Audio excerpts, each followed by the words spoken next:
and welcome to Look Down There, the show where we talk about all the things we don't talk about. I'm your host, Michelle Lamore.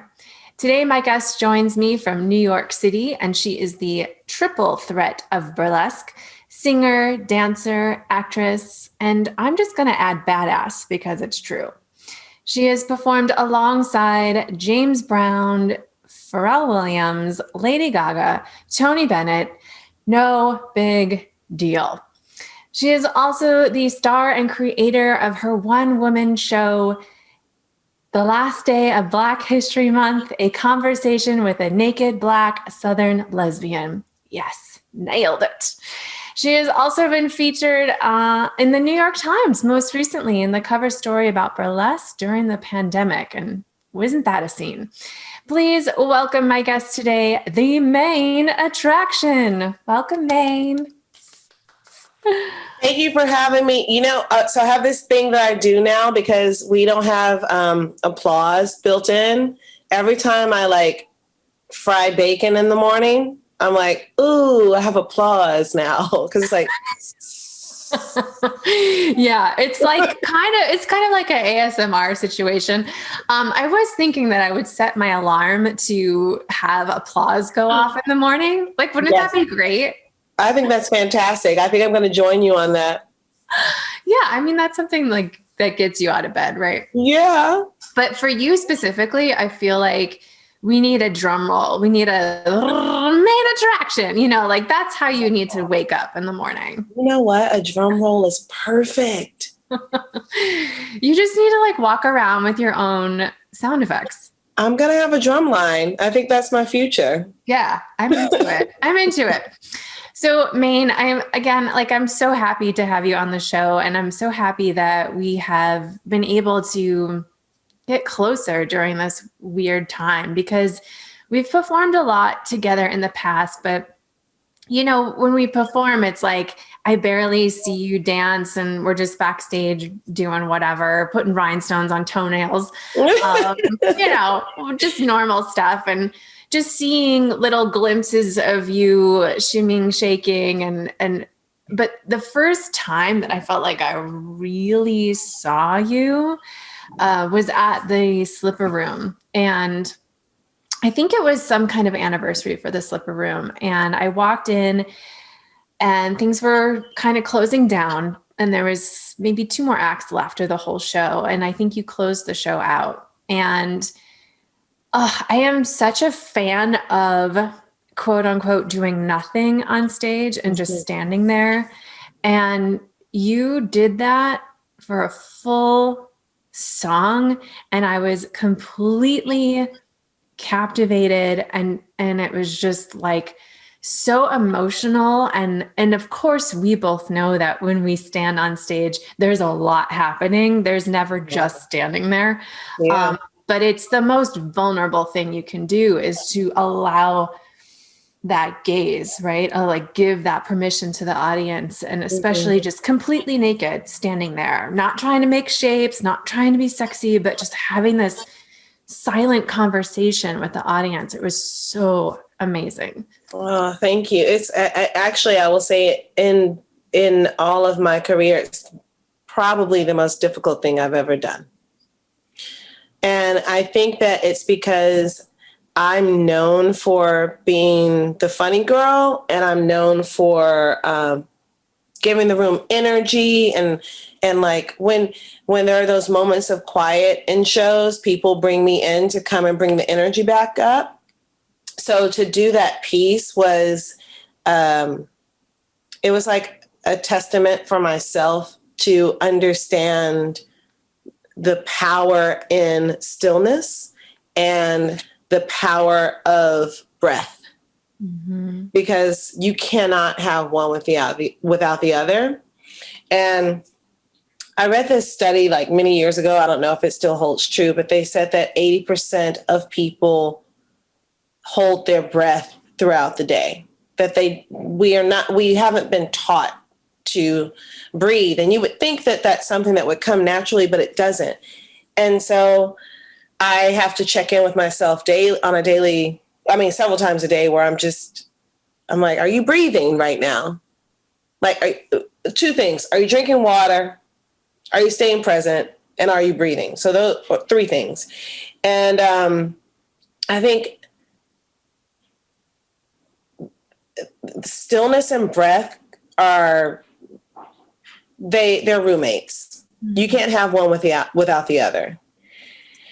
So it's amazing how much comes up for you when you don't have movement, because you don't have a distraction to rely on.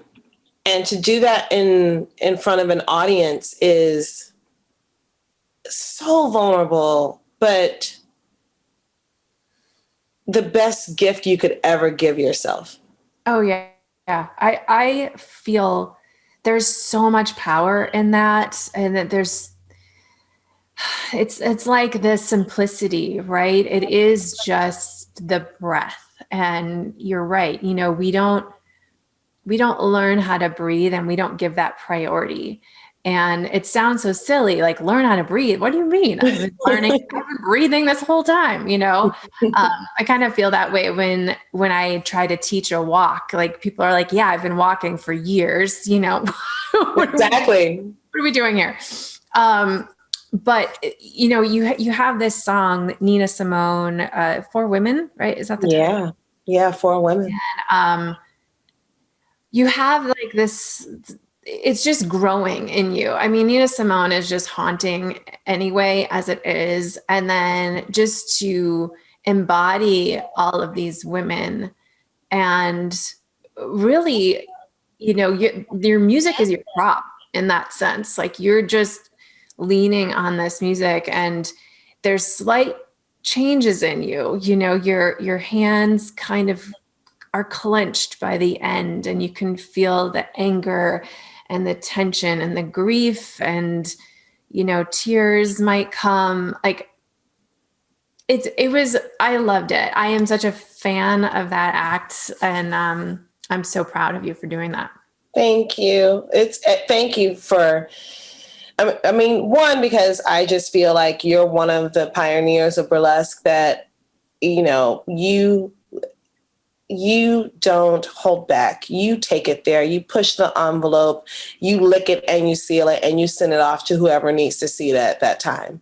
And so to hear you say that is such a wonderful compliment. And it gives me the courage to feel empowered enough to keep pushing that envelope. And that by far is the most difficult piece I've ever done, because in the song, she speaks of the ancestors, and each woman is a different entity. And I feel like those women are standing behind me and giving me the inspiration to move forward in difficult times. And through that, it's also an acknowledgement that our ancestors went through even more difficult times than we went through. And it kind of takes the baby aspect out of me and the poor me out of me, because I'm like, okay, this is a difficult time, but we're on a loop right now, right? When it comes to everything that's going on in the world. I mean, I'm not a religious person, but if you want to get biblical, it's been since the beginning of time, since the beginning of story, all the things that we've been going through when it comes to any kind of activism or any kind of like act of feminism, any kind of act of true spiritualism and acknowledgement of existence and existentialism. This is and race, even though we know that that's a made up thing, it's just been a thing that we've known that there's been. We've just been telling the same stories throughout time. BC, AD, it's been the same thing forever. Right. And I really do feel like humanity will continue that loop until we like really crack the code and start to talk about the things that we're ashamed of. The only way we're going to heal is to deal with the shame and the guilt and come together as a force, a united force. So that's why that piece is so much to me, because they're all individual, but they all share the same experience. Yeah. And I think that as women, we can connect on that level, that we all share the same experience over time. Yeah. And on the note of ancestors, that's always been something that's been hard for me to access, because when I thought ancestors, I only thought of my family. And I didn't resonate with that word. I didn't understand, I envied people that could look to their grandmother, great grandmother, and have this strong matriarchal line. And I felt like, oh, I don't have that. So like I felt really alone. But it wasn't until this year, 2020, where I was like, fuck, like my ancestors are all the women that have come before me, and I can choose my family even in that sense. And suddenly I felt so supported and strong, because yes, like we have been going through shit for a long ass time, right? Like this isn't new. It might feel new, but damn, like things have been much worse than where we're at right now. And we absolutely do have to talk about the shame that we carry, because that's the thing that keeps us in line, right? Like that's the thing that keeps us in place and doesn't let us progress and grow as spiritual beings, right? Yeah, for sure. For sure. I mean, I think that was what did it for me, because for many years I couldn't listen to Nina Simone. She was too intense for me. That was when I was still in the like, let's just laugh about it. Like that's how we deal with this. And I was like, we got to go deeper than that. And when I got to a deeper understanding of her and all of the triumphs and her experience and just living in this world that we live in, I was able to embrace her and welcome her and thank her for her contribution to women and to society. Because she said, if art isn't reflecting the times, you're not doing your job as an artist. And I agree with that. Everything that what we do, like everything we do should be an example of what the human condition is right now, what the human experience is.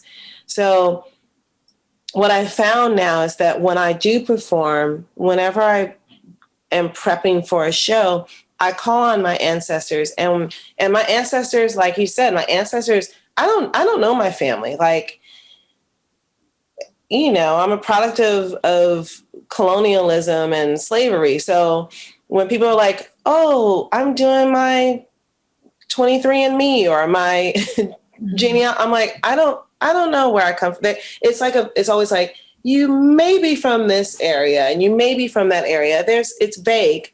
So now my ancestors in my brain are people that have always given me inspiration along the way, from being a very young child to being an adult. And then I end up finding that like they all serve me in different ways. They offer themselves to me in different ways. So, I might call on Bruce Lee so that I can like be malleable and move like water and take any form like water, or be like bamboo, or the Wonder Twins. Remember from Marvel when they're like a pail of water, an eagle, like even if it's a fictional ancestral feeling. James Baldwin for writing, Josephine Baker for being like a burlesque performer before we knew what burlesque was. Mm-hmm. She was just an expression of spirit, and that's the way she lived her life. So I just have all of these amazing people that I feel like before I do anything that really means something poignant to me, I call on them to give me guidance. And even if it's just made up in my head, at least I have them as examples of how I want to express myself and navigate and inspire other people to take that journey with me. So Yeah, seeking inspiration, like going after it is so important. And I feel like I've just been feeding on that for a while, just ravenous for those stories and pictures of strength, really. And yeah, that's the thing that just we have to actually go out and get it, right? Like we can scroll through Instagram and whatever and but I don't think that makes any sort of lasting impact on us. No, Like that's a real, fleeting fare. It's a yeah. fleeting fare. Be like, oh, okay, I'll remember that when I'm looking for shoes or color palettes for my next costume or whatever. But you don't remember shit. Like, come on. No. And I don't care how many times you bookmark and save, you're not going to remember that. You got to go No. out and seek it. You got to, it's a sensory situation. It's not just a visual. It's, you have to touch it. You have to feel it. You have to experience it in Yes. every aspect. Yeah, you have to like hold it in your hands. You have to bathe in it, like breathe. Mm-hmm. Hey, there it is. Breathe it in, right? Mm-hmm. And Yeah, bathe in it. yeah, exactly.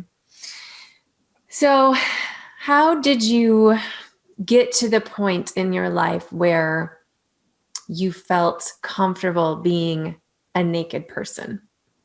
Oof.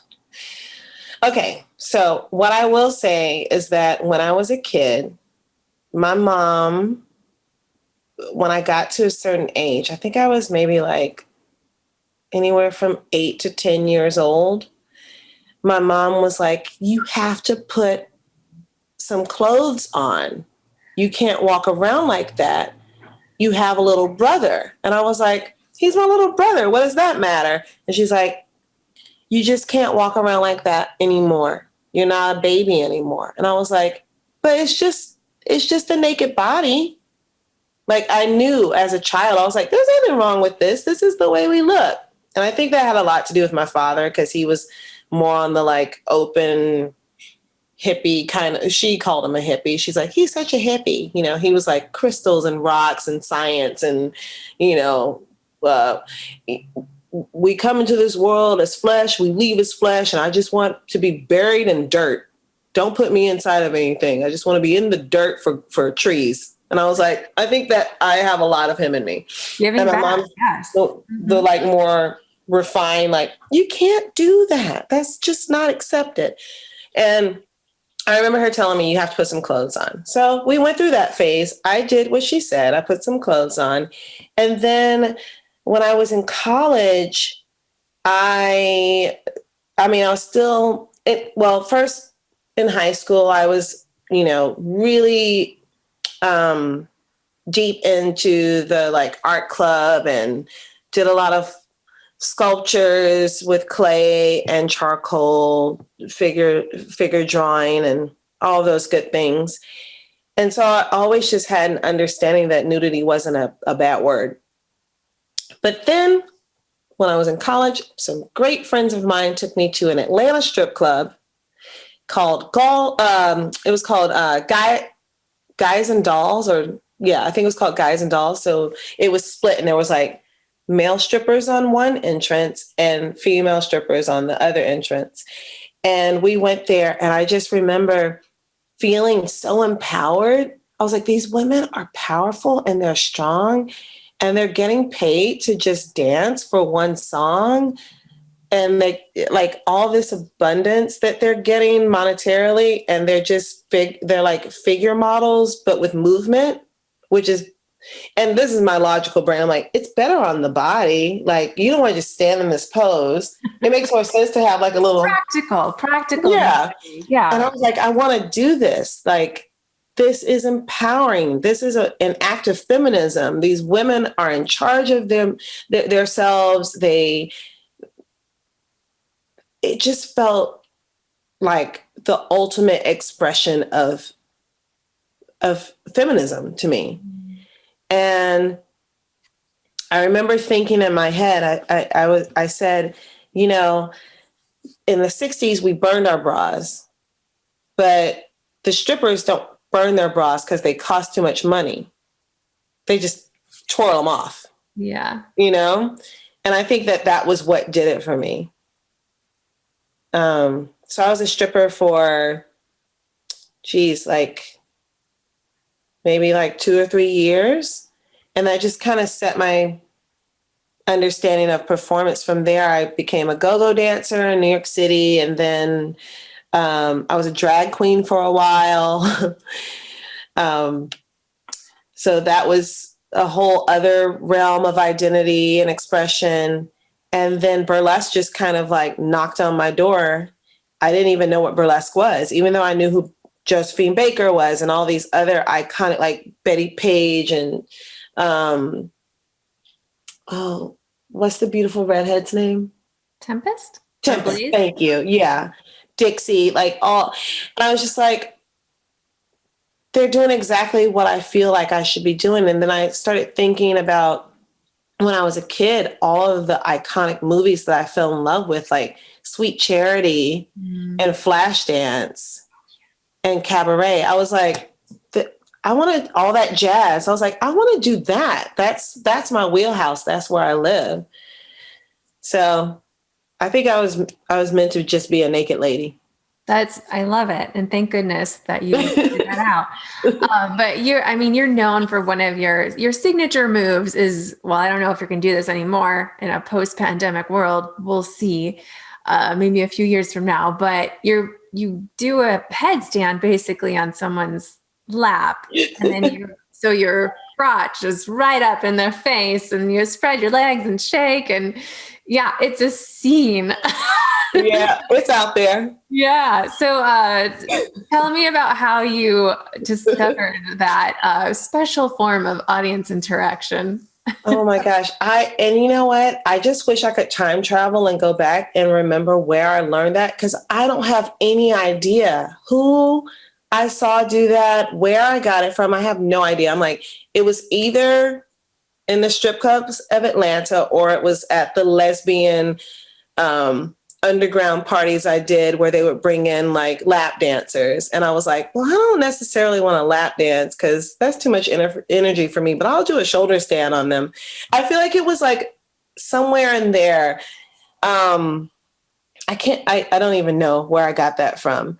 And then it just became a part of me because I realized how shocking it was to people. They're not expecting for you to come up to them and just slap upside down in their laps and, twerk in their faces with your butt cheeks and clap your feet together while you're doing it. So it just became a gimmicky thing at first. And then it became a signature, what I was known for. And the New York Burlesque Festival, I won the award for, it was called the Napkin Award for the performer that spent in more laps than a napkin. Oh, nice. Well, that's something to be proud of. So then I started incorporating, if it was a dinner show, I would take a napkin off their lap and snap it and put it on their, the Red Lobster bib. And a bouche, maybe, perhaps. Yes. Yeah. So, and I just got some messages recently that what's that famous young performer? He's really famous. He's a little Nas X, or what's his name? I think so. I don't know. Touch Maine. I'm an auntie. I don't know these children's names. I'll report back. But no, I saw the Grammys and I'm like, who is this person? What's going on? I had to Google everybody. I was like, who are you? But I had 3 people send me messages Maine, this person's doing your signature move. I was like, who is this? And then when I saw the picture, I was like, oh, the cowboy. That's all I know him as. I'm like, oh, that cute cowboy. And I was like, well, that's sweet. So you're making a difference. There you go. In the world. Mm-hmm. Yep. Doing the goddess's work. Thank you. Yeah. All right. Well, we need to figure out a special social distance version of that. I wonder what it is. I don't know. I'll consult one of my physician friends. The audience interaction is so great. And that is, really up in their face. It's like, look at it, like you can't not, like and it's so funny because people try not to. Oh, they try not to, for sure. Yeah. And it's really like, oh, no. You're going to do that. So do you single people out who are actively trying not to look at you? No, it's this thing where it's like completely energetic and I don't know what it is. That's when I feel like whoever I have called on to look over me and help me do the performance is like this, psst, that one, because I never know who it's going to be. And, I've had producers of shows try to tell me, like, go to that person, go to that person. This person's an investor. This person's a regular, da, da, da, da, da. It never works out. Whenever I do it to someone that spirit doesn't tell me to go to, it's always awful. Either they have like spaghetti legs and I'm like, you're going to kill me. I'm going to drop on my head. Or they're just like not the right energy. Mm-hmm. So it's just something. I have this like this sixth sense about who the person is that's going to be open to it. And my most favorite thing when it's just this like beautiful, thin, petite little thing of a gorgeous female. And I'm just like, she thinks she can't hold me, but it's not about her holding me. It's about me like balancing myself. And I'm like, I walk up to them usually and I love when they have a skirt on or a dress. And I speak to them in this low Prince voice. And I'm like, are you wearing panties? And they're like, yes. Or they're like, no. And I'm like, don't worry, I'll cover you. And I'm like, pow. And they lose it. I think the women's are the most fun for me. Yeah. Because it's the power. It's the pussy power. We're all like, yes. Yeah. Well, it's good. I mean, you're showing them like, this is what you have too, right? Like this is the power that you also possess. Like, let me show you how to use it. Right. So you're giving them that kind of inspiration where they can go home and be like, fuck yeah. Like that's in me. I could do that. Right. Exactly. Yeah. So it's, it's empowering you and them. So it's a win-win. And I've had those moments after shows where they're like, tell me how to do it. And I'm like, okay, I'm going to show you how to do it. Make sure that you have someone that will hold onto your waist until you get to a point where you can extend, it's a very yogic expression, but in a sensual way. Yeah. It's like stripper yoga. For sure. Which I love. Like I am all about that. So what have you learned with your career in nudity and art? And what are you still learning as you progress? It's interesting because I feel like at the beginning, I was at the beginning of the career of being a nude performer, I feel like I was more open because there was this sense of like rebellion and activism that was inside of me. And I was like, I'm going to do this because this is powerful and this is great, And then once it became performative, I mean, stripping is performative, but once it became burlesque and performance art, it became extremely performative, where it was intentional and deliberate and not so improv based. And I know that I relied a lot off of my improvisation for years of performance. But once it became burlesque and I had numbers and I had a time limit, where they're like, you only have 3 minutes on stage, so you have to do this. Oh my God, that's like half a glove for me. Yeah. What are we going to do with 3 minutes? I just winked at you. Oh, burner, man. Yeah. I just winked at you for 3 minutes and now I have to get off stage. So I think that that's what kind of changed things for me. And then I had this moment where I felt a little stuck. I felt like if a pasty came off, I was exposing myself too much.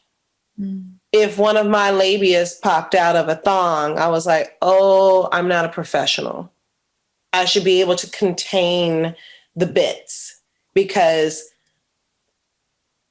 performative in that world, you have an intention. It's either to contain the bits or to be the naked girl. It didn't feel like there was a place of in between for me where I could be both.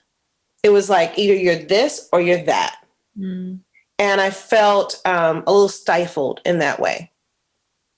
And it also became a thing of, well, it's not in the right environment, so I can't show them all of that. So I started limiting myself and I don't know, feeling a little insecure about being so open, because it's not normally, society doesn't really gear us to be open. It's not validated. It's not validated. Yeah, it's that burlesque got really clean. And I missed the grit of it, Mm-hmm. But keep going. It got really clean. It got really clean. It got really samey. Everyone has the same costume, and it is so performative, and it really started to turn me off. I was just, I got really numb, where like I couldn't be around it. I couldn't watch shows. Like it just, because it upset me deeply. Yeah. I felt so connected to it. And I felt like it was such an opportunity for us and for the audience to go somewhere different and say something different. And then it just became like every other thing, where it was like clean and packaged, and the sexuality became really manufactured and not authentic. Yeah, the words that just came into my mind when you said that: cookie cutter and banal, trite, contrived, and appallingly boring. Right. Like how many times do I need to see you stick your finger in your mouth? Like, I'm not buying that. Yeah, and poopy face. Ooh, I'm like, I don't believe you. Where's the sex? No, I'm very anti the ooey, like, oops, like I dropped a glove. It's like, stop apologizing and own that shit right now. Exactly. Yeah. That's one of the things that I tell people in my classes. I'm like, stop apologizing. You're saying you're sorry before you even completed your action. Why are you apologizing for existing? Yep. I don't want to hear I'm sorry from it. If we've done it enough apologies about who we are. And what I miss when you said a slow burn, like 3 minutes, I miss a performer that's just like a 3-minute glove peel, where it's so slow that you're like, is it sticky? Is it wet?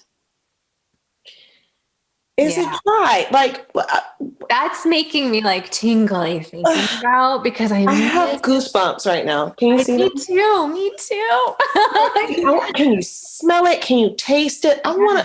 That makes me I want to be there. I want to jump on the stage and smell it and taste it and feel it. Yeah. Or I want to take my phone or my screen and like try to turn it sideways. When I was a kid, I used to take images and try to turn them sideways so I could see below what they were showing. Like if you knew someone was a little nude underneath, I would like try to like look at them to see.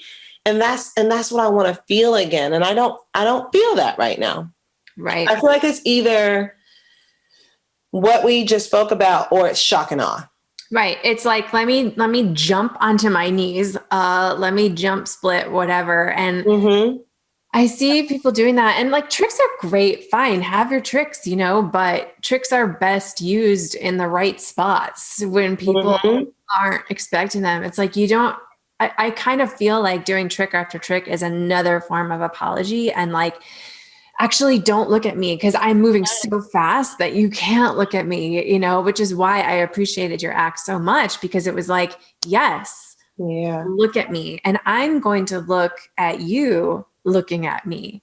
And we're going to have this thing, this like thick energy between us, and we're gonna speak without words.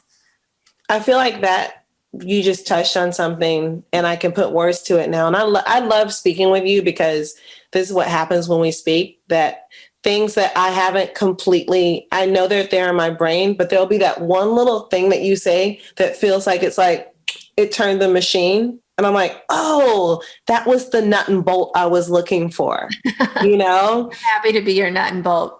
Thank you. I appreciate it.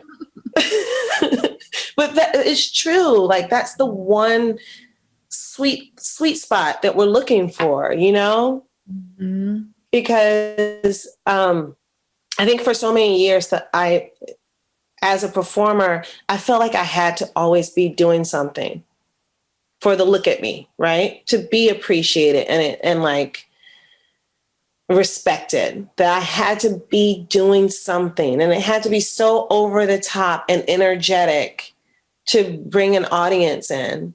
And I think that's the reason why the piece was so important to me.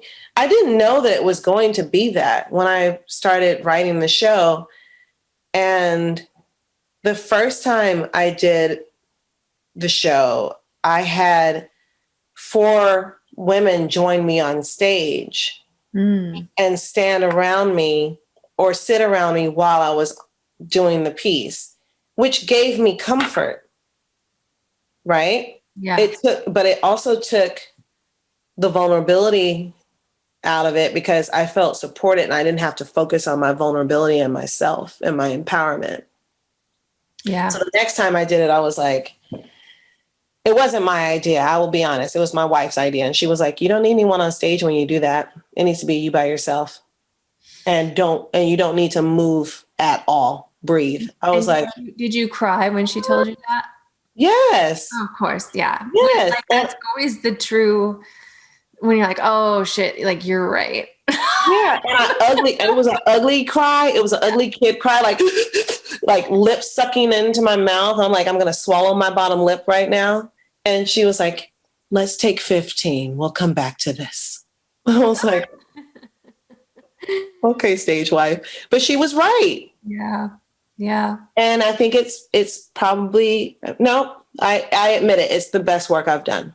Mm-hmm. And the reason why I've been able to evolve as a performer in my body, in my spirit, in my consciousness, my physicality, my mind, my all aspects of me, is because I stripped everything away, literally. And I stood there and I let those emotions come forward. And I also welcome the emotions of the audience. So. Yeah. And vulnerability is strength, and you are strong. Thank you. Yeah. Beautiful. So I learned it from watching you. Oh, shit. You are my mirror. Oh, happy. I also pulled this out because I didn't know where we were going with this. Oh, yes. Your special hand mirror. Mm-hmm. And I was like, are we going to do some stuff? That mirror to look down there? I've been saving it because I wanted to talk to you about it before I looked down there. I was like, I've been in my brain about it. It's been a while since I looked down there like that. You know, I've leaned over in the mirror because we have a long mirror. And I'm like, I look at it, but I haven't like looked at it. Right. I'm like, it's time for a Georgia O'Keeffe moment. It is. You know, it's like we can go through life like without ever seeing it. And some people do, which is, oh my gosh, like so shocking and upsetting to me. It's just this part of your body that's like capable of so much creation and life and pleasure. And, you know, maybe we only look down there when we think something's wrong, but we never think like, oh, let me just look and appreciate it. Mm-hmm. But for me, I mean, that took a long time to get into. You know, I call myself a recovering vulva hater. So my own, not other people's. Sure, I probably did project on other people because I, you know, hated my own. And isn't that just how it goes, right? That's how it goes. But you know what? That's a great empowering T-shirt. I think that Recovering vulva hater? Yeah. Yeah. Let Okay. me know when you make them, because I'm buying them up and I'm gonna I'm gonna hand them out. I'm just gonna Well, throw them out. I really do want to make special hand mirrors for Look Down There because I think that would be amazing. It's so important. I mean, one of the things, so that was a gift, but when I saw one of your posts, I was like, I know the way that I want my Look Down There mirror to look. And I want it to be like gold, or brass, or some kind of like beautiful metal with like just Filigrees. Yeah, we need just filigree. like I just want the filigree to be like so dainty and lacy and gorgeous. So I'll start here with the wood, and then I'm going to move into the other elements. Yeah, you can have multiple mirrors depending on your moods, right? Yes.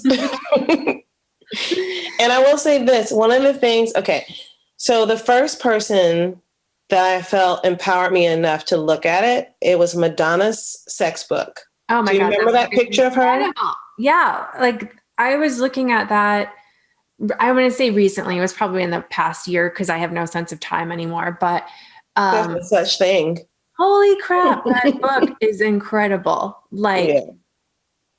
how just I don't even understand how she got away with it, to be honest. Like as a mega pop star, I don't see anybody else to date that could do that book and still have a substantial career. Yeah. She was one of our pioneers during that time, like she was a modern feminist, and a lot of people don't give her that credit, but you look at that book and it is a strong example of activism of feminist movement. It's amazing. Yeah. And the only other person that's made me feel that way about looking at it is you. Me and Madonna? You and Madonna. Get out of here. So another pioneer of activism for feminist movement. Thank you. I'm so happy. I can't wait to hear how your Look Down There experience goes. I might have to take a video for you. Okay. We'll see what I'm happy to receive it. Whatever you want. I love it. Okay, Maine. So tell us where we can see you, where we can, find you on the internets, on the Instagrams, all that kind of stuff. Okay, so my Instagram handle is the Maine Attraction, but Maine with an E, like the state.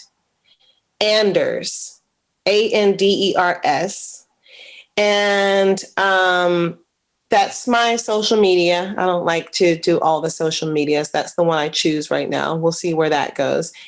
And I usually post my shows on my Instagram, and I love doing virtual shows with you, so I'm sure they can find me there often.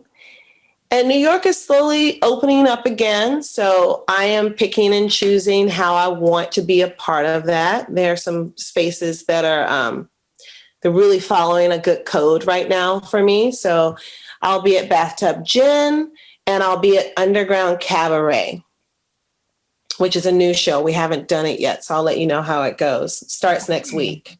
All right. Yeah. So. Okay, things are happening. And things are happening. Maine, you were in Uncensored. Was it episode 2 and episode 5? Yeah. Yeah. So episode 2 features the act that we've been talking about this whole episode. Yeah. And episode 5 features the ode to Madonna. Yes. That I hope that like everyone catches. I won't say what it is because I hope that they'll comment and remember, like, do their research, because I like to give, for the pioneers and for the strong lead examples of femininity that I love. I like to give an ode to them without, I don't want to copy them. I don't want to reenact. I want to give an expression of them that makes people say, this reminds me of. And I'm like, yes, because it is an ode and an appreciation for our pioneers that have come before us. So. Yes. I personally love mixing and matching and taking little pieces of things. And yeah, Just leaning that kind of energy and intention. And really it's about that intention, right? It is. It is. Oh, Maine, this has been wonderful. Thank you so much. I so appreciate it. I thank you. I think you are the cat's pajamas. All right. You heard it here first, everyone. All right. Now it's time for you to spread your legs and spread the love. Like us and follow us. Follow Maine Attraction on Instagram. You can follow me at I Look Down There or at Michelle Amore. And go ahead, go and get your fancy mirror and grab a mirror and look down there. See you soon.